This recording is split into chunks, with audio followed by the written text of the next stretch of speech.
नमस्कार, मैं हूं शिशिर और आप देख रहे हैं खबर हिंदुस्तान। पहाड़ की खाड़ी में फंसे युवक को बचाने के लिए भारतीय सेना ने उतार दी 2 रेजिमेंट। केरल के पलक्कम में पहाड़ियों में फंसे एक ट्रैक्टर को बचाने के लिए भारतीय सेना ने अब तक का सबसे कठिन ऑपरेशन शुरू किया है।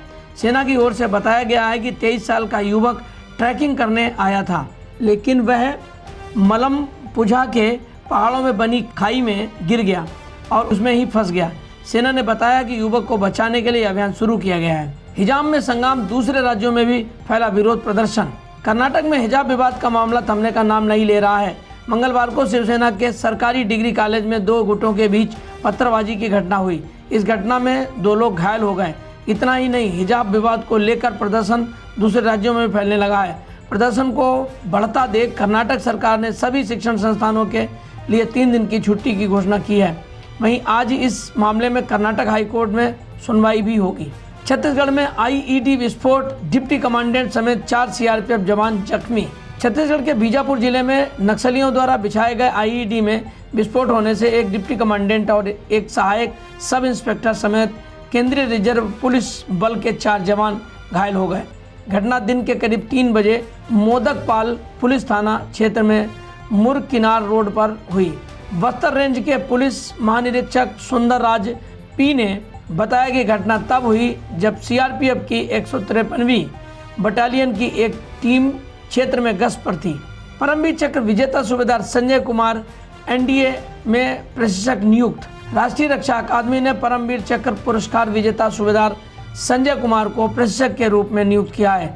अकादमी ने कहा कि कैडेटों के लिए जम्मू कश्मीर राइफल्स के 13वीं बटालियन के कुमार की नियुक्ति हमारे लिए बड़े गर्व की बात है। जेल सुधार में तमिलनाडु कर्नाटक सबसे आगे। तमिलनाडु और कर्नाटक ने जेल प्रशासन के मामले में दिसंबर 2019 के बाद से सबसे अधिक सुधार किया है, जबकि इस मोर्चे पर उत्तर प्रदेश सबसे पीछे है। एक रिपोर्ट के अनुसार राष्ट्रीय स्तर पर जेलों में 2020 में हर 3 में से 1 स्टाफ का पद खाली था, जबकि 613 कैदियों पर सिर्फ 1 डॉक्टर उपलब्ध है। राष्ट्रीय स्तर पर एक कैदी पर रोजाना का खर्च पहले के 118 रुपये से घटकर 2020 में 113 रुपये पर आ गया है। ई बैंकिंग और क्रेडिट कार्ड से संबंधित शिकायतों में वृद्धि। राज्यसभा में वित्त मंत्री निर्मला सीतारमण ने बताया कि उक्त दोनों वित्त वर्ष के दौरान ATM, debit card, credit card और मोबाइल बैंकिंग से जुड़ी धोखाधड़ी में 13% की कमी आई है। हालांकि मोबाइल या ई बैंकिंग और क्रेडिट कार्ड से संबंधित धोखाधड़ी की शिकायतों में क्रमशः 12 और 53% की वृद्धि हुई है। फिर बदला मौसम, अधिकतर इलाकों में छाए बादल, पहाड़ पर हो रही बर्फबारी। उत्तराखंड में सर्दी का सितम कम होने का नाम नहीं ले रहा है। बुधवार को एक बार फिर मौसम ने करवट ले ली है। राजधानी दून सहित राज्य के अधिकतर इलाकों में बादल छाए हुए हैं।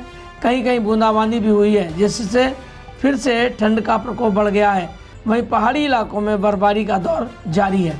ईडी की कार्रवाई पर भड़के संजय राउत, उपराष्ट्रपति वेंकैया नायडू से की हस्तक्षेप की मांग। प्रवर्तन निदेशालय की टीम द्वारा गुरुवार को शिवसेना नेता संजय राउत की बेटियों के पार्टनर सुजीत पाटकर के घर छापेमारी के बाद से राजनीति तेज हो गई है। शिवसेना सांसद संजय राउत ने मंगलवार को उपराष्ट्रपति वेंकैया नायडू से हस्तक्षेप और कार्रवाई करने का अनुरोध किया है।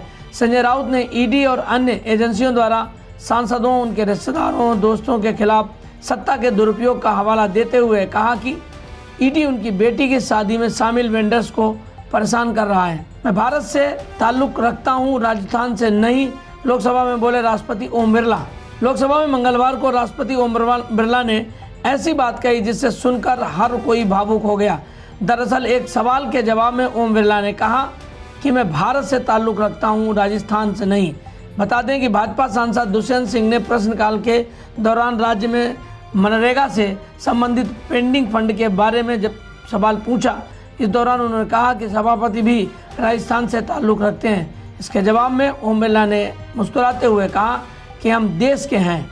अमृता और सैफ की शादी में पहुंची थी नन्ही करीना, कहा था मुबारक हो सैफ अंकल।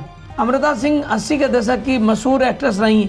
आज यानी 9 फरवरी को वे अपना 63वां जन्मदिन सेलिब्रेट कर रही हैं। 2 बार प्यार में धोखा खाने के बाद अमृता सिंह ने जब सैफ से शादी की, उस वक्त सैफ बॉलीवुड में स्ट्रगलर थे। 20 साल के सैफ ने अमृता से केवल 3 महीने की डेटिंग में ही शादी करने का फैसला ले लिया था। चूँकि ये शादी पटौदी खानदान के बेटे की थी, तो उस वक्त इस शादी में कई बड़े दिग्गज शरीक हुए थे। तो ये थी अब तक की खबरें। अगला अपडेट पाने के लिए बने रहिए मेरे साथ और देखते रहिए खबर हिंदुस्तान।